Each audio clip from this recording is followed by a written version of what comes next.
My name is Arjun Mitra. This is my bivariate data presentation analyzing average third down conversion percentage versus average rushing yards per game. So in this scenario, we're discussing those independent variable average third down conversion percentage for each NFL team across the 2024 season and the dependent variable average rushing yards per game for each primary NFL QB on each team during the 2024 season. And primary QB was determined by identifying which QB for each team played the most games during the 2024 season.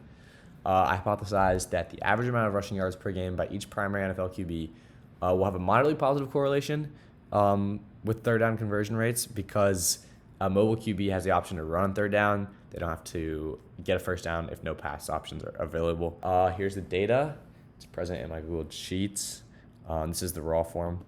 Here's my hand-drawn scatter plot, which we'll discuss more later. As you can see, I have my X and Y mean point. Here's the digital scatter plot, which I created using Desmos. And I determined that my correlation coefficient was 0.2815, or around 3 decimal points, 0.282.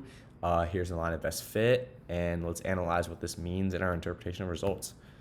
So the A value, which was roughly 0.097 rounded to 3 decimal points, this represents the slope of the line best fit and indicates that on average, for every 1 increase in average rushing yards per game by QB, average third down conversion rate should increase by roughly 0.097%. The B value, which is the y-intercept, indicates that if an NFL team's primary QB averaged 0 rushing yards per game, their average third down conversion rate should be about 37.81%. And the R value, again, which is the correlation coefficient, was 0.2815, which is a weak positive correlation because that value is much closer to 0 than it is to 1. However, it is still positive, meaning there is a positive correlation. It's just not very strong. Then interpolation versus extrapolation. Here's my interpolation. I took 2 data points within the data range and interpolated them, made estimates. Here's my extrapolation.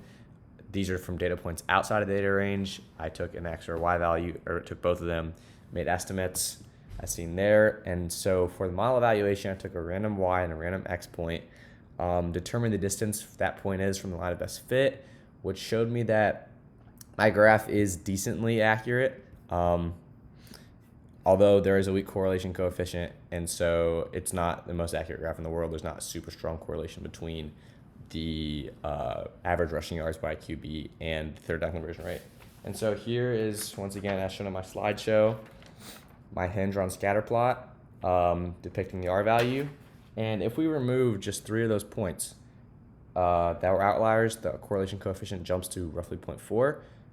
But in conclusion, without removing any outliers, the way it is, the correlation coefficient is 0.2812, which is a weak correlation, positive weak correlation.